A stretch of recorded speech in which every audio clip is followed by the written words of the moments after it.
Maafkan aku ya Joni, kali ini harimu akan terasa panas. Tapi aku minta tolong padamu bertahan ya, karena hanya kamu satu-satunya harta berharga yang aku miliki. Ucapku dalam hati, sembari memegang si Joni alias sulingku. Aku mulai melakukan apa yang mereka perintahkan.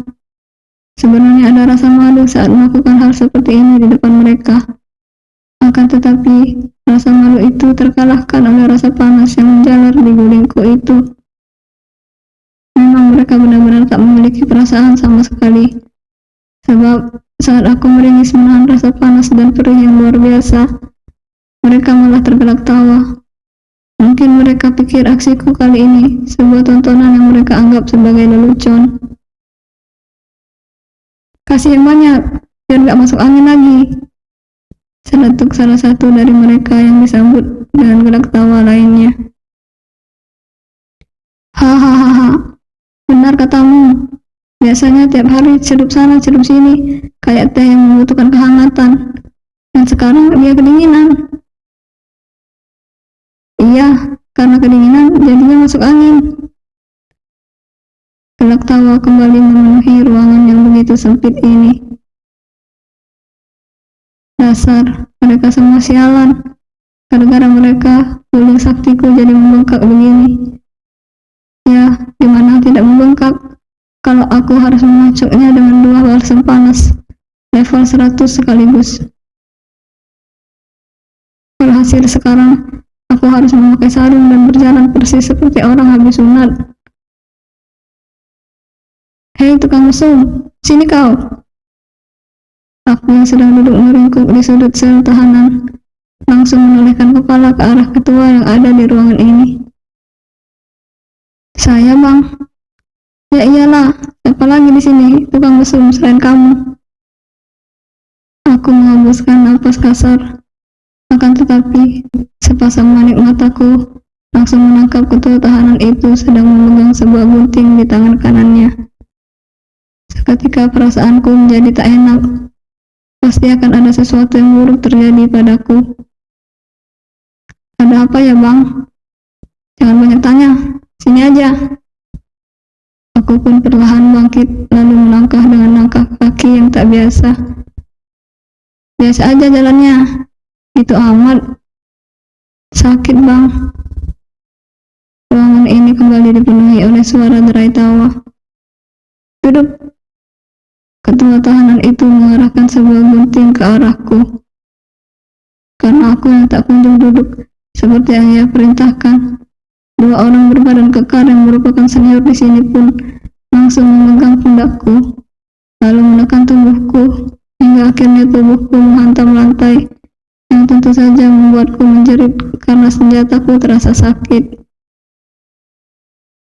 Makanya jangan melawan kalau diperintahkan, seru ketua tahanan itu setelah tubuhku terduduk tepat di hadapannya.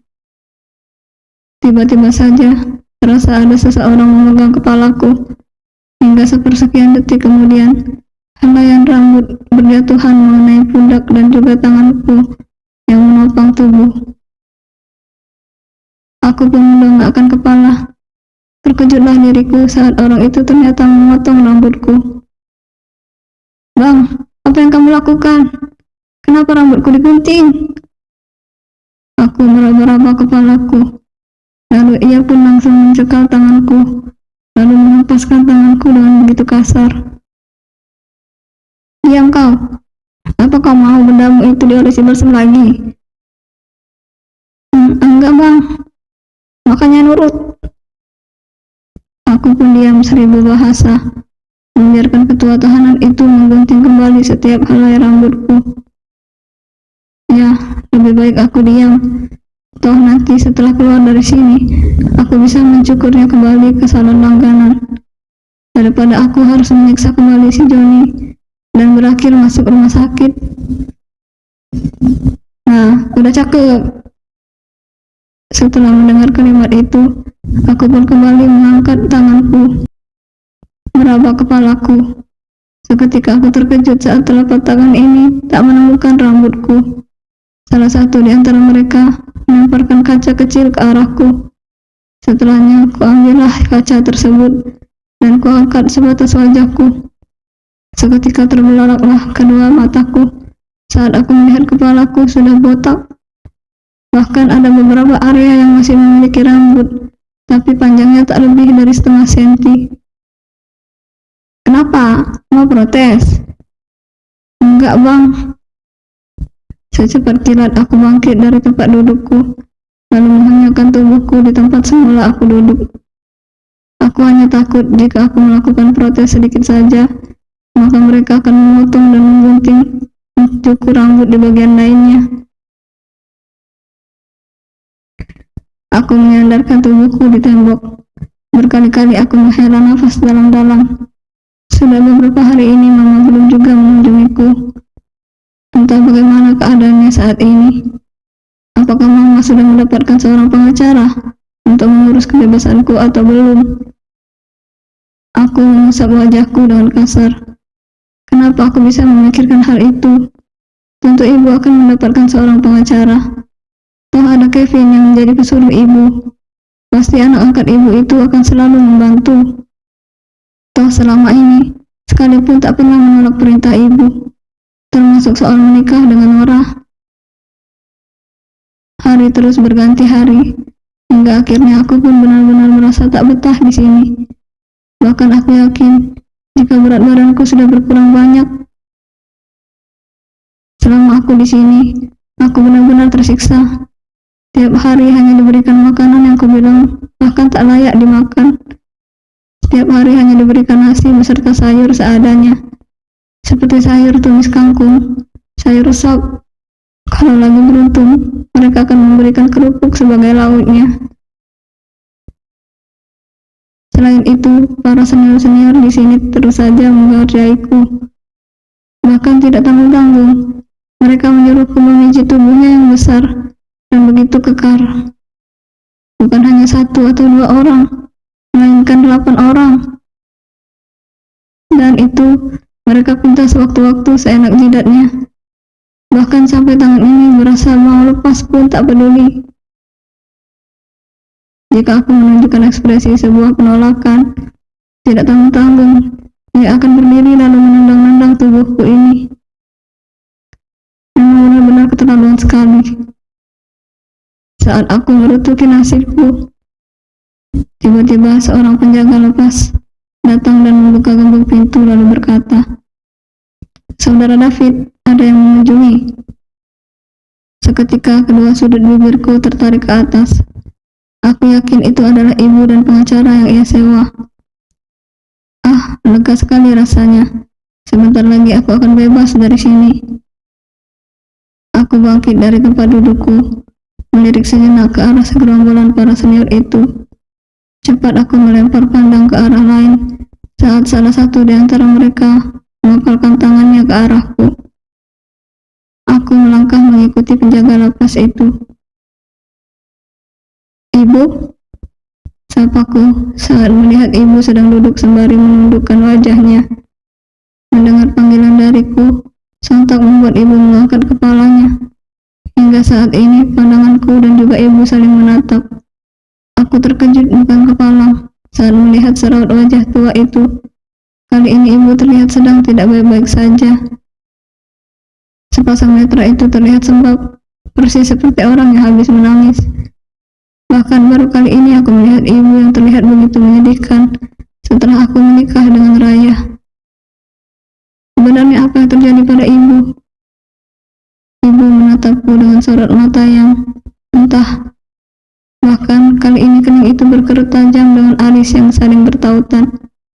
Ia menatapku seperti tengah melihat sosok yang berbeda dariku. Kedua tanganku terangkat, memegang batok kepala yang saat ini sudah tak dilindungi oleh rambutku. Aku yakin ibu pasti terkejut dengan penampilanku saat ini. Pandangan ibu turun ke bawah dan berhenti pada sarung yang saat ini kukenakan. Aku menghela nafas dalam-dalam, kemudian mengenyahkan tubuh di kursi yang ada di hadapan ibu. "David, apa yang terjadi denganmu, nak?" Ibu berucap dengan nada kekhawatiran. Kenapa rambutmu bisa pelontos macam itu? Itu kenapa kamu pakai sarung? Itu badanmu kenapa terlihat semakin kurus sekali? Lihatlah nak, cekungan di lehermu begitu kentara. Tanya ibu beruntun dan memasang raut wajah yang terlihat begitu khawatir. Lagi-lagi aku menghembuskan napas berat. Di sini David disiksa, Bu. Kemarin mereka menggunduli rambutku. Bahkan mereka menyuruhku setiap saat untuk mengunci tubuh-tubuh mereka. Bukan hanya satu, tapi 8 orang sekaligus. Bagaimana David nggak kurus, Bu? Kalau tiap hari dibeginikan. Dan lagi, makanan yang David makan pun begitu tak layak makan. Tak ada yang namanya ikan, ayam, apalagi daging. Setiap hari hanya diberikan makanan yang tumis kangkung, dan tumis kangkung. Itu pun rasanya begitu tak karuan. Dan lebih parahnya, kenapa nak? Ibu menyela saat aku sengaja menghentikan ucapanku. Ada rasa ragu untuk mengungkapkan hal ini, sebab aku bisa melihat dengan jelas kedua netra itu sudah mulai berkaca-kaca.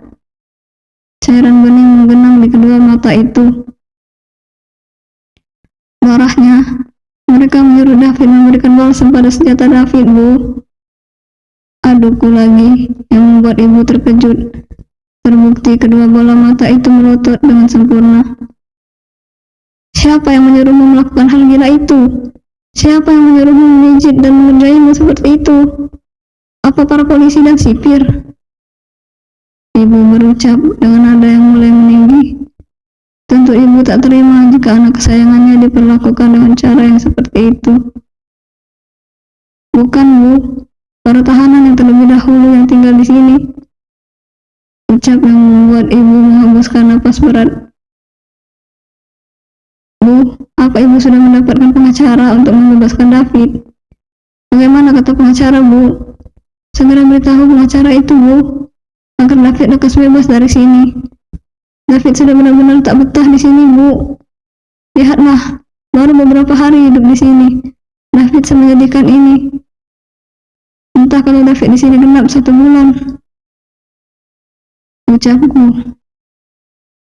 Cairan bening itu semakin menggenang, lalu menjadi gumpalan yang bersembunyi di sudut mata dan menetes hingga meninggalkan jejak-jejak di pipi yang mulai dipenuhi oleh keriput halus itu. Bu, apa ada sesuatu yang terjadi? Tanyaku yang semakin membuat perasaan ini terasa tak enak. Ibu masih diam. Tak ada jawaban yang keluar dari bibir itu. Yang terlihat hanya buliran-buliran bening yang terus mengucur dengan begitu derasnya. Bu, jangan bilang kalau ibu belum mendapatkan pengacara. Sentakku pada ibu. Ibu... Suara ibu terhenti. Sebenarnya ibu sudah mendapatkan pengacara. Ibu pun sudah membayar 30 juta sebagai uang muka. Tetapi ibu menjeda lagi ucapannya. Tetapi dia adalah pengacara abal-abal. Setelah mendapatkan uang 30 juta, dia kabur begitu saja. Memangnya ibu cari pengacara lewat siapa? Tanyaku. Sungguh gemuruh di dalam dada mulai terasa. Teman arisan mama yang merekomendasikan. Dan ternyata teman mama itu juga ikut kabur. Arisan yang ibu ikuti itu arisan bodong. Dia membawa uang arisan ibu sebesar 20 juta. Astaga, ibu. Aku mengusap wajahku dengan kasar. Begitu banyak masalah yang menimpaku secara serentak. Ya Tuhan, masalah apa lagi yang akan kuterima setelah ini? Ya sudahlah, Bu. Sudah kabur, mau gimana lagi? Sekarang milik ibu jual 2 motor di rumah dan perhiasan milik ibu. Kurasa itu sudah cukup untuk sekedar bayar pengacara. Minta Kevin buat nyari pengacara yang terpercaya. Jangan ibu cari sendiri. Ucapku memberi usul pada ibu. Terdengar ibu menghembuskan nafas berat. Motor Enyamux kemarin dibawa sama Raya dan mamanya. Dan tinggal 1 motor butut itu. Ibu sudah menjualnya beserta perhiasan milik ibu. Dan uang itulah yang dibawa kabur oleh Pak Hans. Lagi-lagi, untuk kesekian kalinya, aku dibuat terkejut. Rumah yang dibangun pun sudah diratakan kembali dengan tanah sama Raya dan juga mamanya. Dek. Seketika jantung ini serasa berhenti berdetak saat mendengar kalimat terakhir itu. Masih wajar jika Raya mengambil motor itu. Tapi, kenapa dia sampai menghancurkan rumah milik ibuku? Kenapa Raya jadi perempuan bak seorang iblis seperti itu? Raya dan mamanya benar-benar keterlaluan. Tak cukupkah dia sudah membuatku mendekam di balik jeruji besi sebagai penembus kesalahanku? Kenapa dia malah mengambil harta yang aku miliki? Memang semua itu diberikan oleh kedua orang tua Raya. Tapi tak sampai gitu juga dia melakukan itu semua. Aku benar-benar tak menyangka jika Raya berubah sejahat itu. Apa yang ibu katakan itu benar.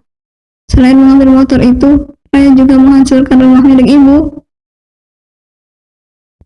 Ibu mengangguk cepat, padahal aku masih berharap jika aku tadi hanya salah dengar. Ternyata semua nyata. Apa seperti itu wujud asli seorang Raya? Aku tak habis pikir. Ternyata perempuan itu pandai bersandiwara juga untuk menutupi sifat jahatnya. Aku menghela nafas dalam-dalam. Kali ini aku belum bisa memikirkan semuanya. Jika saat ini ibu sudah tak memiliki apapun, lantas bagaimana dengan kebebasanku? Apa aku akan mendekam lebih lama di sini? Ya Tuhan, baru membayangkan saja aku sudah tak sanggup. Lantas, bagaimana aku bisa menjalaninya? Apakah hidupku akan merasakan siksa di dalam penjara? Tidak, aku tidak mau. Aku harus segera bebas dari tahanan ini. Aku tak betah dan tak tahan jika harus lebih lama di sini. Bu, Kevin mana? Apa dia ada di luar? Tolong panggilkan, Bu. Tolong panggilkan dia. David ingin berbicara dengannya. Kevin juga sudah pergi, meninggalkan kita dalam keadaan terpuruk seperti ini. Brak. Aku mengubrak meja dengan begitu kuatnya. Tentu membuat tubuh ibu tersentak kaget karena mendengar gebrakanku. Benar-benar keterlaluan si Kevin. Memang dia anak tak tahu diuntung. Sudah jerawat sejak bayi, tidak tahu rasa terima kasih. Cepat aku beranjak dari tempat dudukku lalu berkata, "Ibu pulanglah, aku mau masuk." Aku pun segera melangkah, meninggalkan ibu yang mungkin saja juga merasakan hancur sama seperti yang aku rasakan.